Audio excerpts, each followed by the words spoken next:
Question number 16 હવે ધીરે ધીરે લેવલ ઉપર લઈ જવાનો આપણે પ્રયત્ન કરીએ તો કે sin a plus b minus 2 sin a plus sin a minus b upon cos a plus b minus 2 cos a plus cos a minus b ના બરાબર શું બતાવવાનું છે તેને LHS માં લખ્યું છે. હવે એમ કહું કે a ને જો સેન્ટ્રલ એક a ને વચ્ચે રાખીએ ને તો a વત્તા b સૌથી મોટી સંખ્યા થાય ને a minus b કેવી થાય સૌથી નાની આપણે આવું માની લઈએ છીએ અને એના રિગાર્ડિંગ sin સૌથી મોટી સાથે સૌથી નાની સંખ્યા. આ ટોપિક બહુ સહેલો છે. બે વસ્તુ ધ્યાન રાખવી, સૂત્ર અને બીજું પદની ગોઠવણી. પાછલા બેઝિક ખબર હોવા જોઈએ. એટલે sin a plus b એના સાથે sin a minus b ગોઠવો અને minus of 2 sin a. એ જ રીતે cos a plus b નીચે પણ એક પરિસ્થિતિ એના સાથે ગોઠવો cos a minus b અને minus of 2 cos a. હવે જ્યાં સુધી સવાલ મેં એમ કહો કે a plus b નો છે તો x માની લો a minus b ને y માનો. આ x અને આ થશે y. તો sin x plus sin y 2 sin x plus y upon 2 into cos x minus y. જો direct minus a plus b upon 2 minus 2 sin a 1 a નીચે જે છે એમાં cos x plus cos y તો 2 cos x plus y upon 2 into cos of x minus y upon 2. તો a plus b minus a minus minus plus b 2 cos a. આ સાદો રૂપ પર થોડો ધ્યાન આપીએ તો અહીંયાથી b b જશે, કેન્સલ શું થઈ જશે છોકરાઓ b. એટલે એને જો મેં અહીંયાથી b કેન્સલ કરું, આ b કેન્સલ અહીંયાથી a cancel a same thing b b cancel અહીંયાથી a કેન્સલ. તો ઉપર a plus a 2a divided by 2a into cos b minus 2 sin a. નીચે આવો તો 2 cos a cos b minus of 2 cos a. હવે ઉપરથી મેં common કાઢી લઉં છું 2 into sin a તો કૌંસમાં મળે છે cos b minus 1. નીચેથી શું કોમન નીકળશે 2 cos a cos b minus 1. હવે જ્યાં સુધી સવાલ cos b minus 1 નો છે a કેન્સલ 2 કેન્સલ, sin ને cos વડે ભાગશો તો મને મળશે 10 and that is same as 10 and that is same as your RHS. એક વાર ધીરે ધીરે શીખવાડી આપું તો sin a plus b એના જોડે એટલે સૌથી મોટી સાથે સૌથી નાની s minus s નું સૂત્ર તો s minus s નું સૂત્ર. એક મિનિટ આપજો છોકરાઓ, અહીંયા કદાચ કંઈક સિલી મિસ્ટેક હોય તો જોઈ લેના. s plus s નું સૂત્ર છે એટલે 2sc બરાબર છે અને c plus c નું સૂત્ર 2cc પ્રમાણે સાદો એવરીથિંગ ઇઝ ઓકે. પ્લીઝ જોઈ લો.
જો હવે 17 નંબરના ક્વેશ્ચન તરફ જઈશું. તો ક્વેશ્ચન નંબર 17. Question number 17. 17 નંબરનો ક્વેશ્ચન શું કહે છે તે કહું તો કે 17 નંબરનો question cos of 3a plus 2 cos 5a plus cos 7a divided by cos A, 2 cos 3A plus cos 5A is equal to cos of 2A minus sin 2A into tan of 3A. આ બતાવવાનું છે તો simple જ, એ બહુ ખાસ update કરવાની જરૂર નથી. cos 3A 2 cos 5A cos 7A cos A cos 3A cos of 5A. અહીંયા પણ આટલું જ કહીશ કે જો 3A 5A અને 7A એમાં સૌથી મોટી સંખ્યા કઈ 7 ને સૌથી નાની કઈ 3, એટલે સૌથી મોટી સાથે સૌથી નાની, એટલે cos 7A જોડે ગોઠવી દઉં cos 3A અને 2 cos 5A ને આગળ લઈ લઉં. આગળ એટલે જમણી બાજુ મીન્સ આ બે પદની જમણી બાજુ. એ જ રીતે સૌથી મોટી આમાં જો A 3A અને 5A, સૌથી મોટી થશે 5A, એના જોડે ગોઠવો cos A અને એના પછી આવશે આ cos of 3A. જ્યાં સુધી સવાલ આ પહેલા બેનો છે અને નીચે આ બેનો છે પહેલા બેનો, તો 7A જે છે એને x માનો અને 3A ને શું માની લો y. એ જ રીતે 5A ને x માનો અને cos A ને શું માની લો y. એટલે મારું કહેવું એવું છે, મેં જે સમજુ જે પ્રમાણે કે હવે આ બે પર કયું સૂત્ર લાગશે cos x plus cos y. તો 2 cos 7A plus 3A divided by 2, 7A minus 3A divided by 2, this is 2 cos 5A. એ જ રીતે આ 5A છે A, એટલે 2 cos x plus y, એટલે 5A plus A divided by 2 x minus y. હવે જો આને આગળ લઈ જાવ તો 7 ને 3 10, એને 2 વડે ભાગો તો 5, 7 માંથી 3 જાય 4, એને 2 વડે ભાગો તો 2m. એ જ રીતે 5 ને 6, એને 2 વડે ભાગો અને 2m. હવે જો ઉપરથી શું કોમન નીકળશે 2 cos 5A. ઉપર આગળ સૂત્ર આપ્યું cos x plus cos y, નીચે પણ cos x plus cos y ને ત્રીજું પદ એવું કન્ટિન્યુ કર્યું ને સાદો રૂપ આપ્યું. હવે ઉપરથી 2 cos 5A કોમન કાઢો તો મને મળે છે cos 2A plus 1. નીચેથી કોમન કાઢો 2 cos 3A તો 2 cos 2A plus 1. હવે જ્યાં સુધી સવાલ કટ કરવાનો છે તો આ બે પદ કેન્સલ અને આ બે કેન્સલ.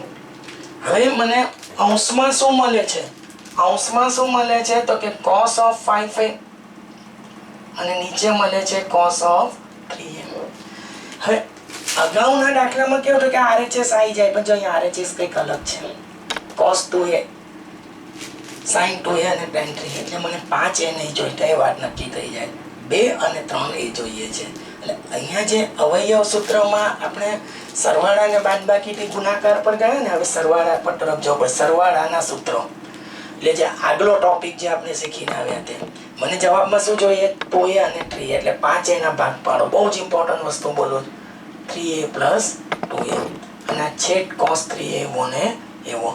ફરી મેં તમને હાઇલાઇટ કરીને બતાવું તો કે 5A ના ભાગ પાડ્યા, આ 5A એને લખ્યા 3A plus 2A. એટલે હવે 3A ને શું માની લો x, 2A ને શું માની લો y. એટલે પાછલું સૂત્ર આવે છે cos x plus y નું. cos x plus y નું સૂત્ર શું છે તો કે cos x into cos y minus sin x into sin y divided by cos 3A. હવે જવાબ તરફ પહોંચવું છે તો cos 3A into cos A, cos 3A થી ઇન્ડિવિજ્યુઅલ ડિવાઇડ કરી દો.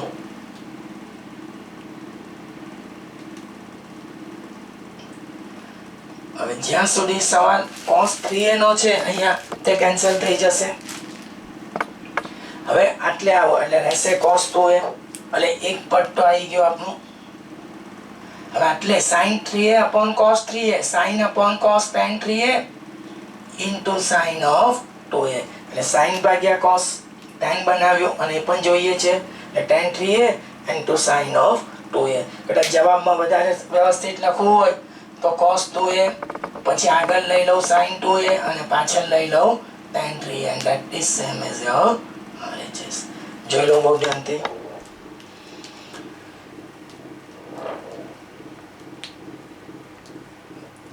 મિનિટ ચેક કરજે થયા પછી શાંતિ ચાલે.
જો નેક્સ્ટ ક્વેશ્ચન આવશે question number 18. Question number 18 question number 18 શું કહે છે તો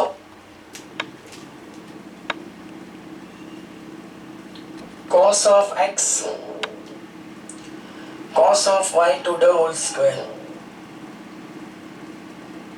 sin of x plus sin of y to the whole square is equal to 4 cos square x minus y upon 2 છે તો સિમ્પલ ધીરે ધીરે એનો કોશિશ કરીને જવાબ મેળવી લઈએ તો LHS cos x plus cos y to the whole square sin x plus sin y to the whole square આ કંઈક વધારે અપડેટ ન કરીએ તો cos x plus cos y નું સૂત્ર આપણે જાણીએ છીએ તો 2 cos x plus y upon 2 into cos of x minus y upon 2 વર્ગ છે તો વર્ગ આપી દો sin x plus sin y 2 sin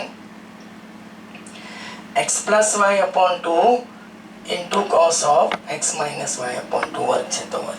હવે આમાં ત્રણ સંખ્યા છે અને બેને એક કહો cos x plus y upon 2 ને બીજી અને cos x minus y upon 2 ને ત્રીજી. વર્ગ છે ને તો જે બેઝિક બતાવે છે સર કે a into b into c whole square એને આવું લખાય a square b square c square એટલે ત્રણે ત્રણના વર્ગ જોડો છો એટલે 4 cos square x plus y upon 2 cos square x minus y upon 2 એ જ રીતે અહીંયા 4 sin square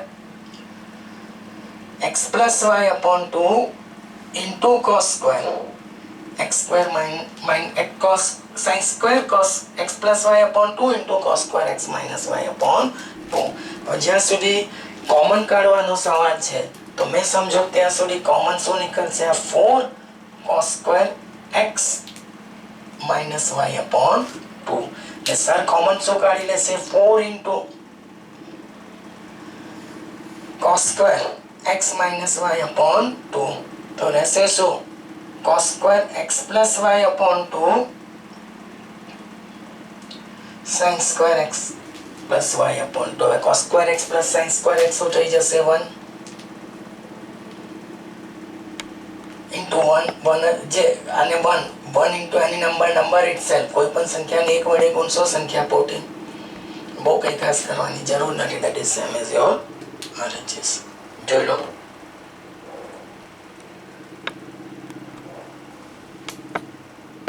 હજુ એક લઈ લઈએ એના જેવું પછી બંધ કરીશું પછી છેલ્લો 20 લઈશું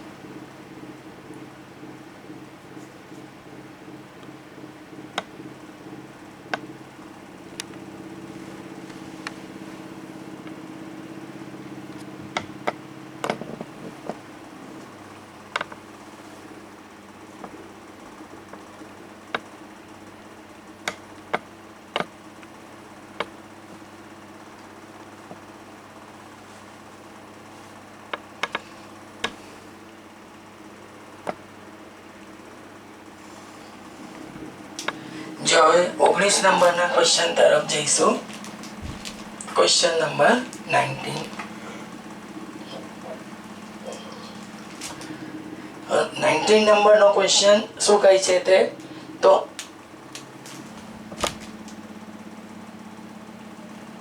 cos of x minus cos y to the whole square sin of x minus sin of y to the whole square અને એના બરાબર બતાવવાનું છે 4 sin square x minus y upon 2.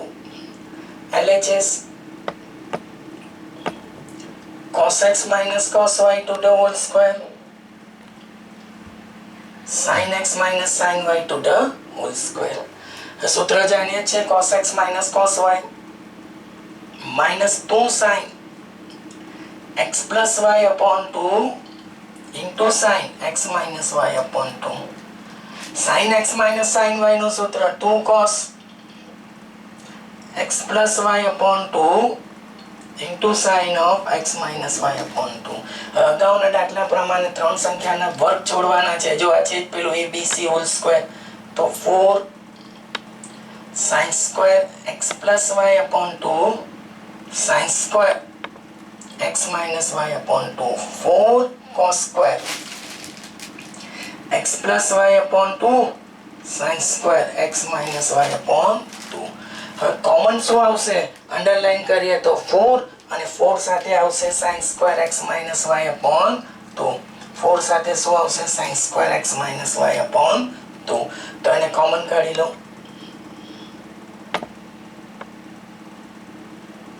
તો કૌંસમાં મળે છે sin square x plus y upon 2 cos square x plus y upon 2. હવે આ 1 થશે અને 1 ગુણ્યા કોઈ પણ સંખ્યા એ સંખ્યા પોતે. that is same as your RHS. જોઈ લો ધ્યાનથી.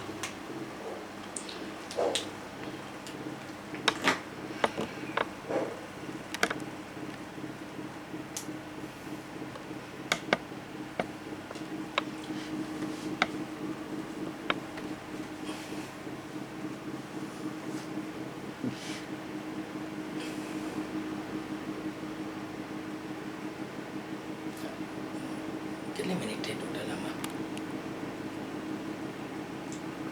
વધારે થઈ. બંધ કરી દેના.